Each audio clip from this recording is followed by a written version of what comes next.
Hey, what's up everybody? This is Royce from Pedal Metal. Welcome to my channel. Tonight's video is going to be cracking open and reviewing these two 25-year-old brand new in the box AutoArt 917k's, and both are 1970. We have the red 1970 Le Mans winner and we have the 1970 Daytona winner. So we will open them up and check them out. They are both supposedly new old stock, never have been dismounted from the boxes, so that's pretty exciting. Both of these came my way as a pretty good deal for the two of them, so I couldn't turn it down. I do have a few other AutoArt 917s in my collection, and I always wanted to have these two, so let's get right into it.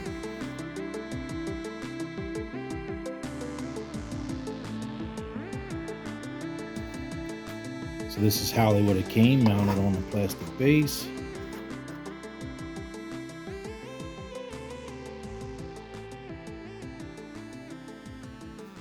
This is like really exciting. So we will go ahead and dismount them.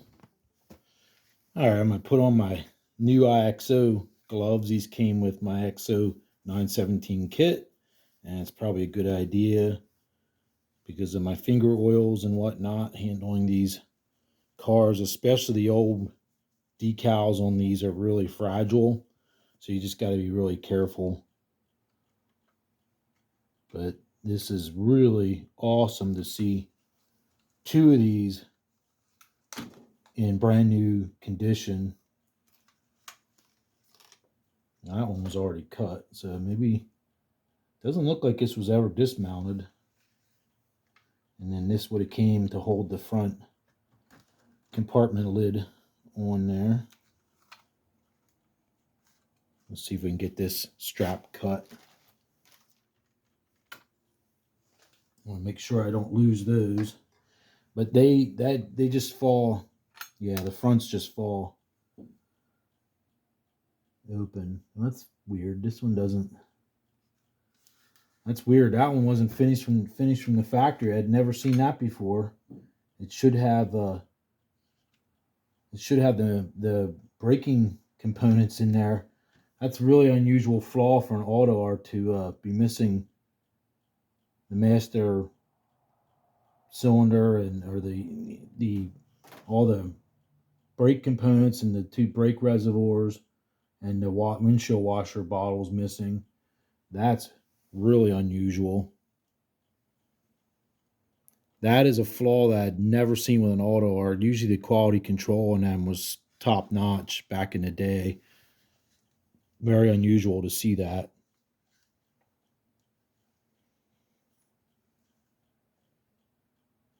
These cars were, for a 1/18th scale at the time, were like the cat's meow, so to speak, as my old neighbor would say. These were a big deal. I remember being at a hobby shop one time and they had the Steve McQueen boxed number 20 movie car 917, and I think it was like I think it was $120 at the time, which was like, to me, was like $1,000 now. It was just a crazy amount of money, I thought. So I had passed on it.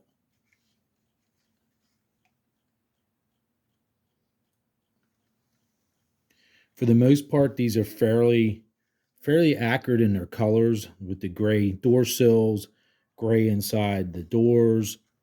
Most likely this one would have been gray or black on the underside of the engine lid, the clamshell there, but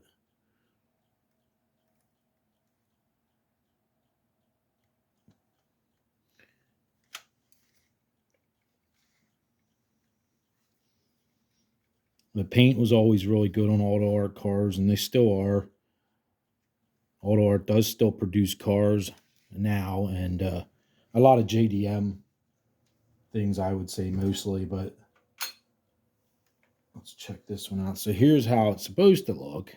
I'm looking here at the 70 Le Mans winner of Richard Atwood and Hans Hermann car, the number 23, which was Porsche's first overall win at Le Mans, so this was a big deal.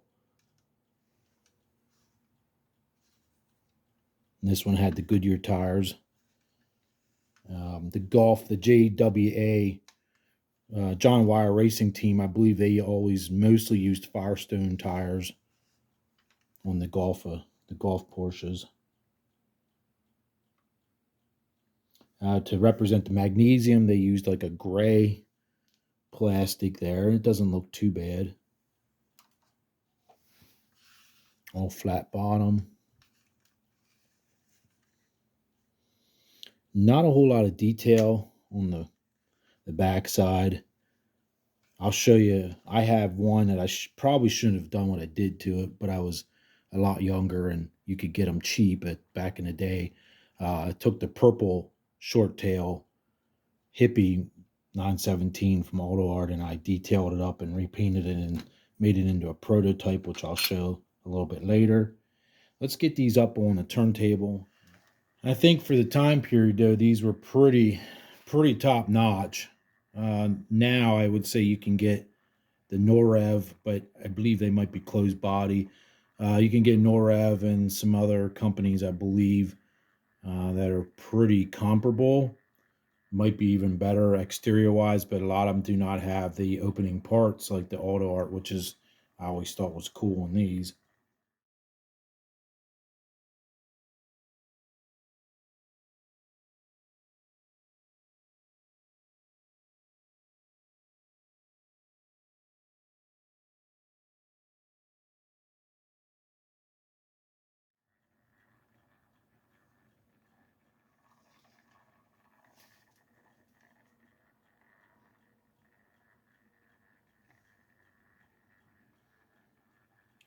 This number 2 car, which was, like I said earlier, was the 1970 Daytona winner.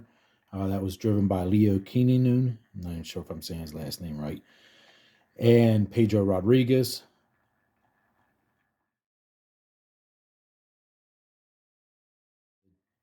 You can spot the Daytona 917s right away. They have the extra window cut in up above because of the high bank turns. So that was something special that they did just for that race. They cut the roof open and had to patch it back up later on. On this model, it's just represented by a black decal basically, but it looks pretty decent, pretty well done from a distance. As we can see there coming up, that's the oil tank on the left side of the car, and then we have fuel pumps on the other side. They just need a little bit of help, and they'll need detailed up and maybe a black wash on them. But I mean, they tried, and like I said, for the time period, these cars were a big deal. The model cars, that is, not the real cars were a huge deal too. But the model cars were really well done, and they're still not bad even today, and they seem to hold their value fairly well.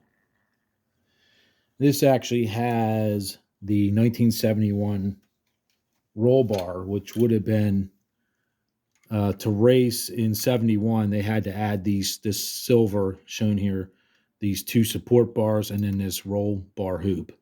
So this is not correct for 70. They didn't exist yet. So I don't know. Does the other one? I'll have to look and see if the other one has that. You can see down here the distributor caps are actually painted in the correct Bosch orangish red color. Look pretty good. We have the spare tire, which was FIA required. Same with the passenger seat. And then we have the 2 luggage trays, which oddly enough, that was a requirement for the FIA on this. And they have the tiny. Oops. So there you can see the tiny passenger seat, which is remarkably little, like really small. But apparently it works. So let's check out the red 70 winner of Dickie Atwood and Hans Hermann.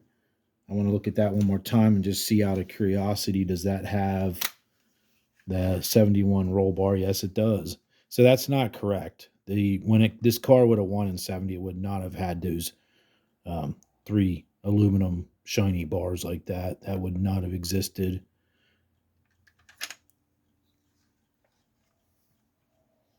Really cool. Really nice overall. The one that I had made, I will show you in a second. So this white one I had done probably almost 20 years ago, maybe 15 years ago. I wanted a prototype looking one. So I took one, and this was an AutoArt, and I redid it. I don't regret doing it, but the white is starting to turn kind of a light, like a cream color. I just did a wash on everything and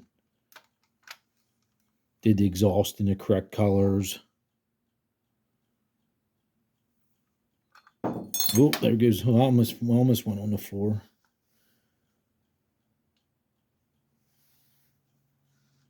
I used reference photos of an early testing short tail for the scheme.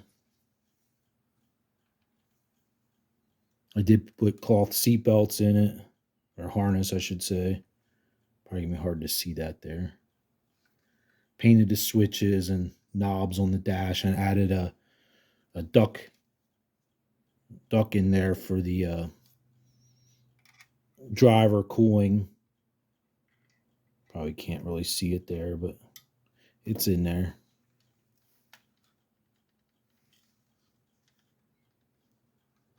I added a little CD box right here for the ignition control. I added that in there, and it was a fun little project. Printed all the logos out on my printer, and I had a pretty good printer at the time with the decal paper, and it was fun.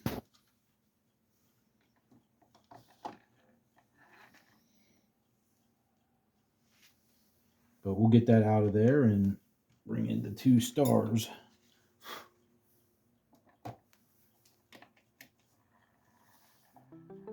All right, so I think that wraps up this unboxing of 2 25-year-old new old stock AutoArt 917s. Hopefully you guys enjoyed that. If you like this type of videos, please be sure to give me a thumbs up if possible. And if you're not a subscriber, please consider it. It's free, you can't beat free. And hit the bell for notifications. And then until next time, I will see you guys.